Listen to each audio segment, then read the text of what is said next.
walk the talk, not only talk the talk, di Sky Talk. Halo semuanya para penonton setia Skypress, dan hari ini kita kedatangan tamu spesial. Hari ini ada siapa? Boleh tolong diperkenalkan? Hai, gue Kiska, gue show director dari Sky Spirit. Halo, gue Kira, gue jadi project manager di Sky Spirit Volume 4. Yeay! Jadi Sky Spirit itu apa sih sebenarnya? Nah, jadi Sky Spirit itu adalah acara orkestra yang dirancang oleh anak SMA School Kebayoran. Oke, mungkin bisa dijelaskan lebih lanjut nih oleh Kira dan Kiska. Sky Spirit itu apa sih? Jadi tuh intinya tuh Sky Spirit itu acara orkestra yang diselenggarain sama SMA School Kebayoran. Dan ini tuh pure murni semuanya dari anak-anak yang kerja dan juga performance anak-anak semua. Jadi perspektif produksi kita semuanya. Dan juga ini tuh udah tahun keempat. Kita nyebutnya volume keempat. Yes. Terus kayak kita tahun ini acaranya di Barat nih. Ya ini itu. Kayaknya orang-orang pada tahu tuh gedung buat nikahan, buat teater ada, buat expo ada, pokoknya lengkap banget. Terus kayak kita timnya tuh sekitar di 170-an untuk secara production show. Terus juga di performance-nya dia 72 orang. Jadi banyak banget. Amazing. Kalau buat tema utamanya dari si Sky Spirit ini sih, kita tahun ini ngambil tema namanya Unwritten Overture. Unwritten Overture itu sendiri kalau itu kan dalam bahasa Inggris ya. Artinya itu kalau unwritten kan belum tertulis, belum tercipta. Sementara kalau overture itu biasanya adalah sebutan buat opening, segmen opening dari sebuah orkestra. Jadi ibaratnya ini adalah pembukaan yang dinantikan dan belum pernah tercipta sebelumnya gitu filosofinya. Wow, very interesting. Dan hari ini kita akan membuka dapur di balik Sky Spirit ini. Ya,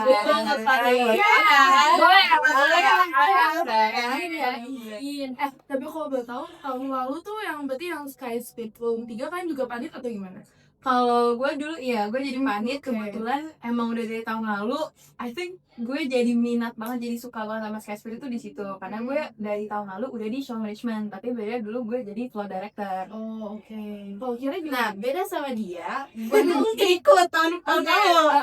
Jadi kayak menurut gue sebagai PM tuh kayak you figure things banyak banget sih yang kita pelajari. Something new banget. Something new banget. Karena kita juga selama proses itu kita belajar dari 6 bulan itu kita proses latihan dan lain-lain. Itu kayak bener-bener kita belajar banget, banyak belajar banget sebagai gue sih sebenarnya terutama karena kayak gue gak mau ikut kan, jadi I need to have a lot of input dan lain-lain gitu. Jadi from zero to hero banget ya? Iya, alhamdulillah. Amazing banget nih. Nah, sekarang kita akan kulik lagi dari POV masing-masing. Boleh. Let's show dan project aja ya. Izin. Oke, kita mulai dulu. Coba kita mulai dari project manager dulu yang lebih general kali ya. Oke, kira-kira ini pertanyaan yang aku mau tanya ini, aku nih kepo banget tentang tantangan terbesar kamu sebagai project manager di Sky Spirit tahun ini tuh apa aja sih? Wah, jujur banyak sih. Ini gue melihat di mana nih? Mungkin yang dari paling ribet. Menurut gue paling ribet adalah karena ini kan kita koordinasinya tuh cukup banyak dengan mereka. Yang tadi gue bilang 170 gue. Itu tuh belum termasuk guru.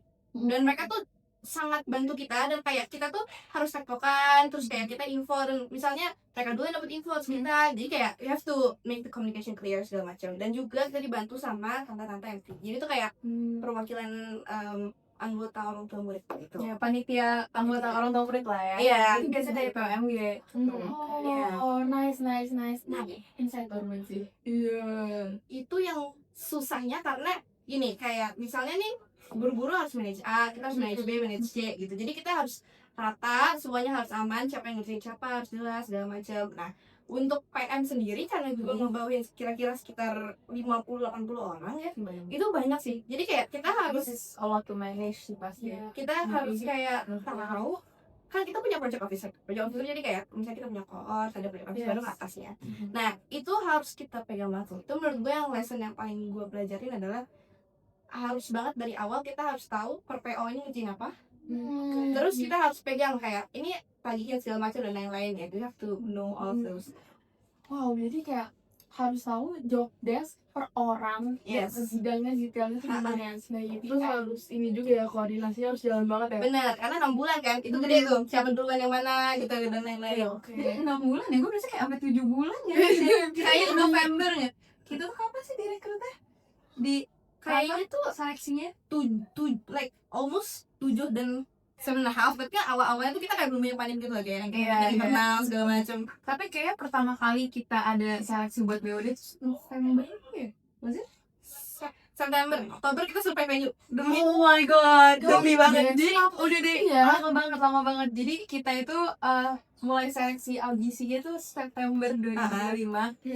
Dari situ kayak lumayan banyak sih sebenarnya yang Banyak. daftar. Terus kayak luckily kita yang kepilih dan abis seleksi itu apa tadi Oktobernya ya? Oktober kita udah langsung mulai nyari venue gitu sih. Itu juga one of like the biggest challenges. Yes. Even sampai udah mepet-mepet ada diundur itu something yang challenge banget. Oh, that's a long process ya. Iya, dan banyak banget. menurut gua karena kita kan kayak venue tuh kita harus tentuin dong kayak sesuai kapasitinya, sesuai kira-kira ini stage-nya gimana, cocok nggak segala macam, dan juga range harga dan Budget. buat budget itu key of the ya walaupun ya show of course, tapi maksudnya kayak kalau ini nggak ada budget nggak bisa. Budget is important buat jalan acara. Benar. kayak begitu. Ya kalau dari PM ini insightful banget sih, apalagi buat pelaksanaan proyek-proyek kedepannya ya sebagai evaluasi. Nah nih kalau dari show director nih, apa tantangan terbesar dari show secara keseluruhan? I think sebenarnya sebelum ke tantangan, gue itu jujur ngerasa bersyukur banget karena gue udah sempet ada pengalaman di show management. Jadi kayak gue udah nyicip-nyicip dikit lah gimana berprogresnya pas show day. Tapi justru karena tahun lalu itu cuma jadi sekadar member floor director, pretty much all I know itu pas yang cuma hari H-nya doang, dan itu pun cuma dari POV FD yang ada di pinggir stage. Tapi something yang baru banget buat gue pas jadi show deal itu kayak managing everything ya, karena apalagi nggak cuma sekadar koordinasiin ini tugasnya ini, tapi juga nge-handle berbagai masalah mau internal maupun external affairs. Kalau internal affairs tuh misalnya kayak talent, dari awal ngerekrut talentnya, audisi, terus nanti misalnya ada talent yang banyak dramanya lah, dia kayak ntar ada yang WO, ada yang apa, itu salah satu biggest challenge-nya sih jujur kalau menurut gue yang ngurusin internal ini ya. Tapi thankfully ada peran yang namanya talent manager, di situ ada namanya Noah. Literally gue yang manual tuh udah kayak he's my savior lah, Very helpful ya. helpful banget. Dan lagi kalau external affairs itu misalnya ngurus sama guest star, dan mana guest star lagi-lagi ada lagi urusan budget, kita nggak bisa cover dia budget, tapi terus juga masalah tanggal, terus misalnya nanti ada lagi lah ridersnya, atau misalnya yang paling krusialnya itu gimana kita bisa make sure bahwa nanti guest star yang tampil ini bisa cocok dan nyatu gitu pas tampil sama anak-anak kita, karena gimana pun si guest star ini kan udah kebiasa di setting yang profesional ya, dengan professionals juga behind them yang udah ngerti caranya ini gimana, tapi kan masalahnya sekarang mereka itu dirinya sama anak-anak SMA kan yang kemungkinan most of them belum pernah tampil sama sekali, jadi kayak itu juga jadi challenge yang big sih buat gue. Oh dari kecilnya capek ini. Tapi honestly it's so fun though. Jadi itu jadi pelajaran juga gak sih kayak tahu gimana cara nge-handle-nya gitu kan? Iya. I think kayak kalau dari jadi show director, as challenging as it is to be a show director, gue tuh paling bersyukur karena alhamdulillah my team, orang-orang yang di belakang gue itu juga semuanya tuh orang-orang yang put their all into our work gitu, into their work, dan komunikasinya enak banget sampai di akhir kita udah bisa kayak bonding banget lah. Nah, tim show lah. Jadi ngejalaninnya juga ada banyak tantangannya, itu inevitable sih, tapi when you have like all these people behind you yang kayak ready buat ikut fight bareng lo, itu happy banget sih, saya suka. Bedanya sama show menurut gue di PM, jadi kayak gue tuh justru malah ngeliat proses gimana cara orang berproses. Kalau di show kan kayak rata-rata orang tuh kayak udah willing to help, udah tahu gue akan gini ini journey gue udah jelas gitu kan. Gue tuh kalau di PM gue tuh kayak bener-bener ngerasa kayak ini anak dari yang zero sampai dia itu bener-bener jadi kayak fast bisa ngerjain tugasnya dalam 1 jam. Character development itu gue suka banget liatnya itu. Oh iya karena pasti tiap tahapan tuh pasti ada proses. Benar. pasti berkembang terus ya. yang benar. Tapi lo jadi PM gimana caranya tuh lo bisa bikin kru lo bisa berkembang sejauh itu? Iya dong. Itu dari mana sih? Penasaran. Is it you? Is it like how you coordinate? Is that I something think that you need to figure out? ada breaking point gitu loh, kayak dimana di titik kayak gue bilang kayak lu nggak bisa kerja gini terus, gue bilang kayak ini tuh kan kerjaan lu tuh segini gitu, sebanyak ini Iya. gitu.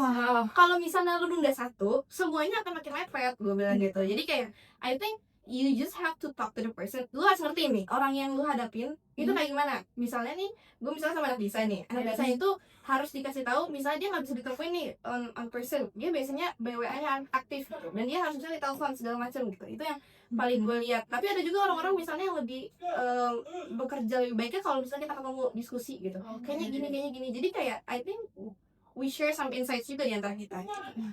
Jadi kayak pokoknya give them guidance dan pendampingan Benar. gitu ya, untuk mereka terus berproses lebih lanjut. Terus jatuhnya kayak cara buat komunikasinya gak beda juga ya, ada yang harus lewat WA, ada yang harus bener ketemu. Bener ya. ya. Kita as leaders tuh harus benar-benar bisa oversee kayak gimana kita bisa mengakomodasi kayak semua kru yang beda-beda ini gitu sifatnya dan karakteristiknya, dan gimana kita bisa settle antara menuhin target kita, nyampein targetnya, tapi juga make sure si anak-anak ini tuh bisa seproduktif mungkin jadinya. Yes. That's why kalau dari gue personally ya, I feel like mungkin kalau orang lihat tuh lebih ke leader tuh pasti yang bikin krunya tuh jadi character development jadi better, but honestly for me, gue justru juga belajar banyak banget dari my crew. So kayak kalau misalnya dari mereka belajar buat bisa mungkin lebih efektif kerjanya lebih efektif dari kita, tapi kita juga belajar how to be a leader yang bisa kayak mengayomi semua itu gitu. Jadi we learn so much juga sih sebagai pemegang. Anehnya gue kan padahal tuh kayak 6 bulan tuh hektik banget kan, tapi Enggak, sumpah itu semua berarti kayak dari anggaplah dari September jadi kita kan kita sebenarnya juga time itu udah mulai kerja ya. Kayak Oktober, November, Desember, Jan, Feb, Maret, April 7 bulan. Ya 7 bulan berarti overall Gila. ini ya, Iya. persiapan dan pelaksanaannya. Udah kayak mau melahirkan anak. kurang dikit. Jangan 2 bulan lagi. Justru gak buat kalau bisa bulan Juni 7 bulan aja ya. Iya, ya. 7 bulan udah cukup berarti ya. Cukup ya, oke.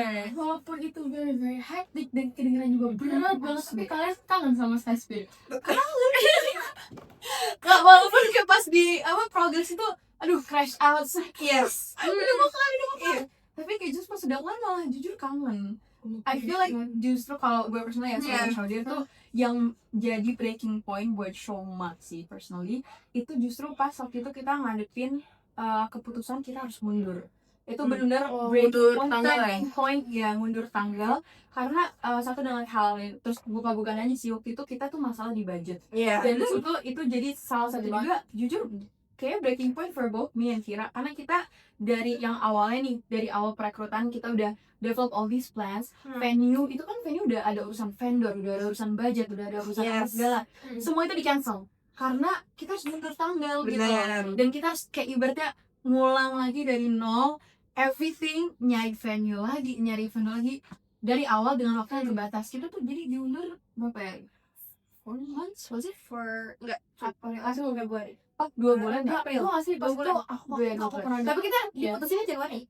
Tadinya kan kalau nggak salah kalian mau ngadain di Februari 14 kan? Pas Iya. Akhir kemarin. Benar. Oh ya guys, dan for your information, fun fact, Apa tuh? proker yang pernah diundur, yang pernah mundur jadwalnya itu cuma Sky Spirit kan. Yang kasih ini. Gue gak tau itu pencapaian atau kayak mungkin ya, jujur banget. Tapi kayak preparationnya juga lebih matang dong. Kayak mundur aja sama pencapaian, but how we make it much better. Sebelum diundur itu pencapaian sih. It's like menurut gue I think karena kita diundur and we get to redo our mistakes, itu yang mungkin menurut gue bikin bagus.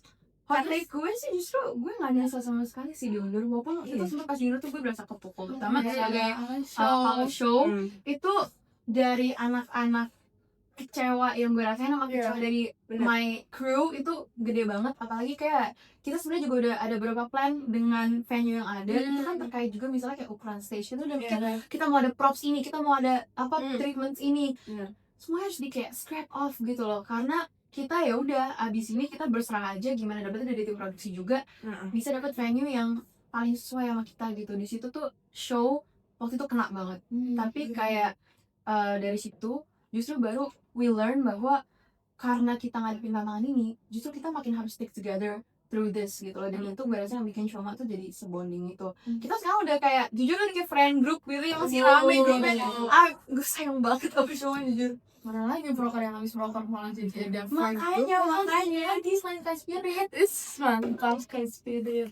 Terus dengar tentang surplus nih, gimana keadaan finansial kalian setelah jujur akan bisa dideskripsikan menceritakan tiket terus like pokoknya intinya lah kita budgeting segala macam itu di angka 1.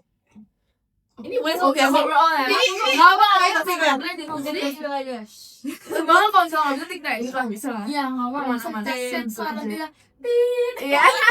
Oke, tadi kan kita udah cerita Kira dan Nisa udah cerita tentang kayak persiapannya dan kayak cara untuk koordinasi dan kerjasama itu gimana. Nah, kita pengen tahu nih, jadi pelaksanaannya tuh gimana pas hari H? Apakah rame banget atau ada kendala dan seru banget ya? kalau personally kalau dari show kita itu kan sebelumnya itu H-1 kita udah ada GR kan. Jujur banget pas GR personally menurut gue kacau tuh. Kayak dari pokoknya tuh Hamin 5 show itu kita tuh run through. Jadi run through itu ibaratnya kayak gladi resik tapi without the lighting and everything. Jadi kita masih gladi kotor di sekolah. Dan di situ gue tuh sempat worry ya. Sampai sempat bilang kayak ke teman-teman, terus juga ada guider kita di kayak professional show director, tapi sebenarnya lebih ke jadi counselor sih kalau sekarang di volume ini. Namanya Om Widi ini udah bantuin dari volume lalu. Om Widi ini tuh bilang nanti cukup 3 aja. Gue tuh takut banget karena gue ngerasa jujur ini nggak bisa gitu loh. Dan but we went through it dan kayak even akhirnya gue yang maksa, gue nggak tahu gue harus ada run through keempat karena kayak belum rapi karena nggak cuma sekadar talentnya doang. Misalnya soal nyanyi atau apa, kita juga harus ada namanya ngatur flow kan, flow in and out, yang mana itu dia tuh nama lead FD gue. Nah di situ flow aja tuh sempet kayak ada trouble karena banyak revisinya gitu loh, kayak mungkin awalnya mikir cuma oh yaudah vokalis masuk dari kiri ini deh, no it's not like that. Jadi kayak benar-benar gak ini buat estetikanya bagusan dari sini tapi ini nggak bisa di sini rame di situ, jadi masih rancu banget. Sampai bahkan pas udah H-1 udah gladi bersih di Balai Kartininya, gue personally, I didn't say it to them though, karena kayak gue tahu kayak all my friends, my team itu udah nervous banget. Jadi itu gue keep to myself tuh, gue sebenarnya ngebatin nggak bisa ini, kayak aduh kacau, terus gue udah kayak gitu. Dan lebih parah lagi, gue dan asisten show director gue Myla, kita berdua ngedrop kayak Hamin 3 kita ngedrop Myla dulu sih. Kayak Myla itu udah rada sakit atau apa, pas baru Hamin 2 sama Hamin 1 gila gue udah lemes banget. Udah gitu kayak nggak ada booster, nggak ada apa, jadi tapi tetap harus keep going gitu loh, dan harus begadang, harus di sekolah sampai ada kan jam kayak 11:30 sampai yang Hamin 2 itu gue ikut loading in ke Balai Kartini. Gila itu sampai kayak jam berapa? Jam 1. Gue sih sampai jam 3 ya di sana, dan akhirnya kayak harus dadakan nyari hotel gitu. Pokoknya banyak drama ya, tapi ternyata pas sudah hari H-nya it was amazing. It was paid off, smooth banget, dan kayak gue tuh bersyukur gitu loh, karena gue pikir kalau gladi bersihnya aja kayak gini, gimana ntar hari H-nya? Udah pasti hari H itu reflection dari gladi. Terus I was wrong. Thankfully I was wrong. Alhamdulillah. Banget, yes. Alhamdulillah. dan itu mencoba banget gak dipuji semua orang. Ya, bahkan yang bikin kita happy tuh ada holder BOD. Volume lalu, yaitu volume 3 sama volume 2 ya. Volume 1 nggak bisa datang. Itu mereka datang dan mereka ngasih support dan terutama kalau buat gue sama Myla sebagai showdeers ya, itu berasa kayak terharu banget karena bisa langsung dengar insight dari mereka, and they said they're really satisfied with us. Padahal gue tuh udah mikir kayak kita karena guest starnya itu nggak kayak tahun lalu yang mana guest star eksternal, kita kan sebenarnya alumni nih guest star eksternal, which was amazing by the way. Dia keren banget, nggak nyangka. Tapi ya itu sebenarnya sempet gue mikir we're not gonna be as good as the kayak previous volumes. Tapi ternyata dari kakak-kakaknya feedbacknya mereka berbangun puas banget. Malah kayak lebih bagus dari film-film sebelumnya kalau ngasihnya. Iya. Itu Subjektif subjektif sih. ya. Tapi itu aku banyak denger kayak gitu, dia kayak Oh iya. bagus lah. Ya Tapi bagus loh. Guru deh. Iya. Nih, jadi menurut gua salah satu Oh my faktor God. yang sekarang didiskusikan lah. Sekarang lagi ongoing kan kayak ini gimana di tahun depan? Aduh, iya. Tahun depan itu orang-orang tuh very very excited. Terutama teachers. Oh ya? Terutama guru-guru. Iya. Dan dari Pak Anu sendiri tuh ngefitkan bagus banget. Wow. Serius, mereka bilang kayak Undangan. undangan saya banyak yang bilang sebenarnya bagus banget, rapi banget. Oh Jadi iya, kayak salah satu undangan kita kemarin tuh ada dari Disdik ya. Iya. Iya. Ada Ibu Nahiana bukan sih? Nahiana betul. Iya, kan? Nahiana sama Keren, kemarin keren, keren. kita kesana ya. Iya. Dan itu pun kayak kita tuh seneng banget ngeliatnya dia tuh excited itu sampai setelah dia speech dia tuh kayak improv. Ini sebenarnya sempat bikin, jujur aja nih, tim FD tuh sempat panik gitu karena ini spontan. Improv dia turun, terus dia pengen ngajak selfie penontonnya gitu. Iya, Oh, beneran. wow. Terus kayak FD tuh udah kayak gimana tuh gimana ngatur-ngaturnya, tapi alhamdulillah lancar dan kita seneng banget sih ngeliat bahwa ya everybody enjoy being there gitu. Hard work jadi paid off. Pokoknya. Iya, Dan yang gue lihat tuh pas di D-Day tiba-tiba tuh semua orang was like 100% helpful. Iya. Itu yang menurut gue tuh Lock kayak langsung lock langsung kayak Oke. mungkin kita kayak Fokus misalnya ya. gue udah kayak ikut dong ini gini terus kayak kelar cepet. Dan menurut gue dari kayak 6 bulan yang kemarin udahlah bodo amat, gue maafin semuanya kayak ini cepet banget ya kerjanya, gue seneng banget sama tim gue. Hari lancar gitu kan. Iya. Lancar Makanya. banget. Alhamdulillah. Izzat didukung dia sama Allah juga. Iya. Tapi kalau dari gue sih, gue sama ASD gue Maila, misalnya itu tuh kayak kita ngerasanya, I think faktor yang bisa bikin mungkin ya kelihatannya lebih insya Allah sih ya, hopefully emang better daripada volume sebelumnya, itu kita puncaknya di konser. Jadi Iya. kalau jujur aja nih, kalau kelebihannya volume 3 itu mereka itu jauh lebih grand, mereka tuh lebih rame, lagunya tuh lebih variatif gitu loh. Jadi rame itu subjektif deh. Rame apanya dulu? Rame dari lagunya gitu loh, feel of Oh, the show, oke. performance-nya tuh rame. lah ya. Iya, karena mereka itu ada lagu yang kayak update, misalnya lagu Tulus yang 17. Oke. Tapi dari 17 tuh ada lagi lagu galau. Abis lagu galau mereka pun juga ada sampai rungkat. Jadi bener-bener variatif banget lagu-lagunya. Dan itu rame, dan jujur itu yang sempat bikin gue memang kepikiran gimana kita bisa nyambungin si excitement dari audiensnya itu loh. Karena mereka tuh rame banget. Sementara kalau gue sama Maila pengen bikin orkestra yang feel-nya beneran orkestra. Jadi kita udah set di satu theme, dan kita tuh nggak mau ntar lagunya misalnya gimana, cenderung melo, terus nanti tiba-tiba ada yang kayak dangdut gitu atau apa. Kita tuh benar-benar pengen this is our show, ini show dari kita, oleh kita untuk kita. Jadi nggak pengen banget, gue sama Maila tuh sempat nyariin tantangannya, nggak pengen disetir sama kayak either guru atau MPs, karena sebenarnya itu kan proker sekolah. Tantangannya tuh di situ, karena ini satu-satunya sih. Ya, satu-satunya. satu-satunya sekolah yang berarti bukan produksi OSIS. Iya. Jadi tuh kita tuh sebenarnya lebih gimana ya, lebih under guidance, dan juga most of the time kontrolnya MTs ini dan guru. Jadi kayak gitu juga jadi tantangan buat Maila sama gue, gimana caranya ini bisa benar-benar bikin kayak kita banget gitu, instead of kemauan Dan guru. lu kan harus mentranslate konsep itu buat ke mereka dong. Itu dia, Which is not easy. Iya, itu juga jadi tantangannya gitu. Kalau gue boleh jelasin dikit ya buat konsepnya. Kalau konsep kita yang tahun ini, Unwritten Overture ini utamanya the mastermind of it all itu tuh Maila. Karena kalau Maila tuh fokus ke kreatif, sementara kalau gue fokusnya lebih ke technical. Oke. Maila itu dapat inspirasi tema ini, dia bilang dari film Titik Boom. Titik boom ya. Kan? Karena kita ulang kita basic ya nih. Titik Boom itu yang Titik boom. Andrew Garfield deh, kalau nggak salah ya. Pokoknya iya deh. Dan itu gue baru tahu tuh pas udah kayak mepet show, karena Maila tuh ngejelasin ke narator kita, yang mana kita itu kan di show kita tuh ada sering-sering narasi-narasi kayak pembacaan puisi.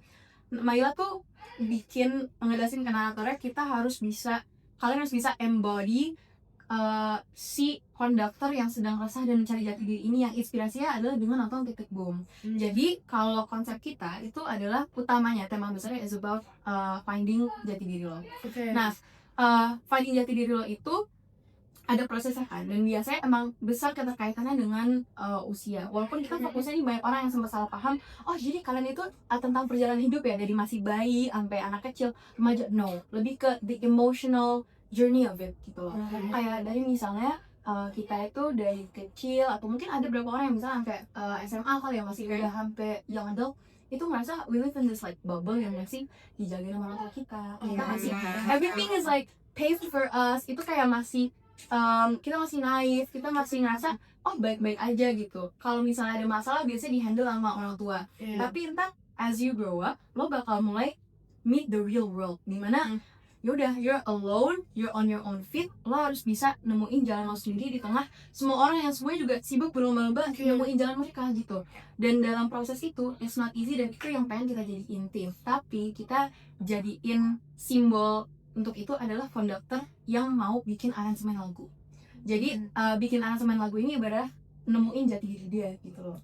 Dan dalam journey itu dia kayak going through like a wave of emotions. Dan dia tuh dari kayak gampang, gue sama ini bisa bikin lagu, gue gampang bikin aransemen, gue optimis. Terus dia mulai nyadar, wait, it's not that easy gitu loh. Terus dia kayak, duh, it's not easy ini emang gara-gara susah atau gara-gara gue yang nggak mampu? Jangan-jangan gue emang nggak mampu, jangan-jangan gue emang payah.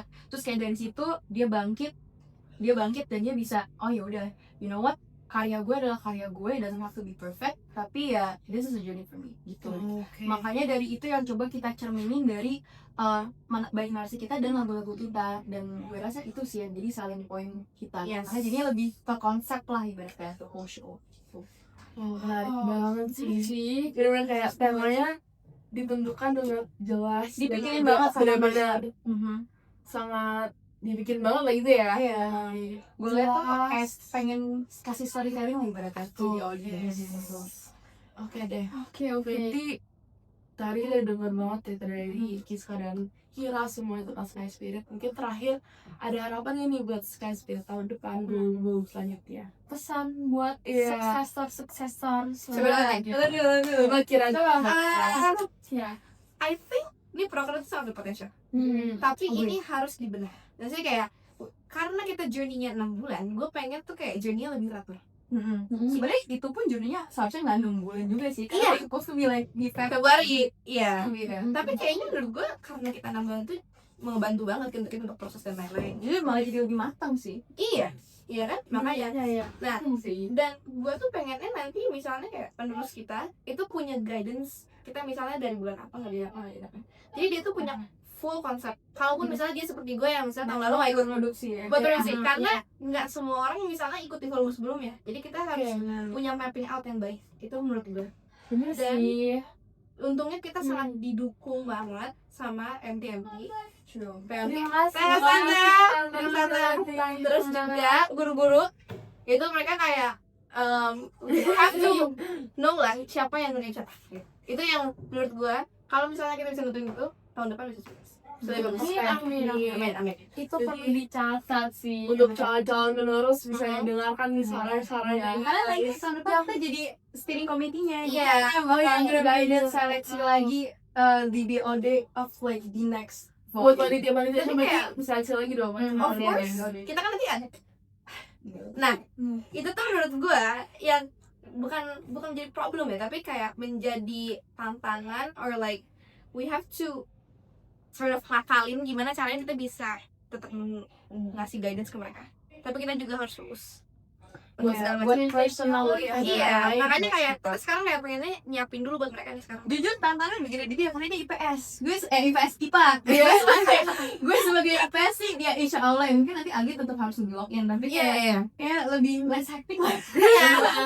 Maksudnya kayak kita lama-lama kebiasa kayak pulang malam biasanya ulangan.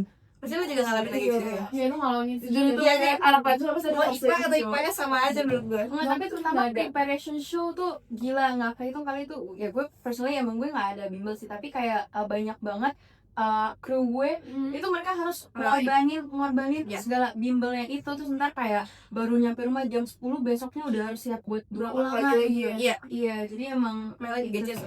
Main lagi guys, teaser. Tapi guys, that's the challenge and Iya. yang bikin kita tuh berkembang dan Benar, gak stagnan di satu poin. Iya, And it's a good thing. I think it's like a very important bekal juga sih Iya. buat nanti kayak udah di real world Yes. kerja, udah kuliah. And we can learn how to manage our time juga kan. Benar. pastinya. Setuju banget. Kita perlu ngambil challenge-challenge kayak gitu sesekali. Sekali. Mengasah Kayaknya nggak bisa deh kalau di last kayak sekali. Tapi setiap kepanitiaan, kadang nggak ada kepanitiaan aja berangkat gelap pulang gelap. Iya sih. Itu udah biasa banget sekarang kita juga Mental nonton. gelap nih. Iya, sebang nih. Gelap.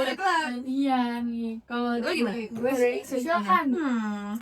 I think challenge-nya kalau buat gue itu to be better of a guider dari my seniors, yaitu Kak Altan sama Kak Nala. Karena mereka berdua aja tuh udah they're very I don't know what I would do Milo juga without them, karena mereka tuh benar-benar dari awal dampingin banget sampai kita tuh udah bisa ngerasa kayak kalau ada apa-apa tinggal curhat. Dan I think kalau buat gue ya, gue harapannya kalau buat gue sama Mela sendiri kita bisa jadi guider yang if not as good, better daripada Altan sama Kanala yang udah se-amazing itu as seniors. Sama I think harapannya buat tahun depan is of course supaya mereka bisa konsepnya lebih mateng lagi dan juga acaranya lebih gede lagi dan juga bisa dapat guest star yang beneran oke. Karena kalau truthfully for me it's like one of my biggest loss, karena tadi kita sempat ada undang satu figur yang gue suka banget dan lagi naik daun tapi nggak bisa karena kayak satu dan lain hal tantangan kita. Yes. Dan yang di situ sih I hope they won't have to go through that, my juniors gitu. Yes. Juga video Sky Spirit atau anak-anak selanjutnya yang minat buat Sky Spirit, kalian wajib nonton podcast ini. Betul. Yes. Yes. Wajib banget. So many insights. Ini inside cuma ada eksklusif di sini. Eksklusif Jujur ya? di sini. Berdaging. Beef ya. Ini Juicy ya. Juicy Juicy mahal ini. Wah, akhirnya pakai putih. Kira kita kilaudinasi. Kalau gitu sekian dan terima kasih. Ayo banyak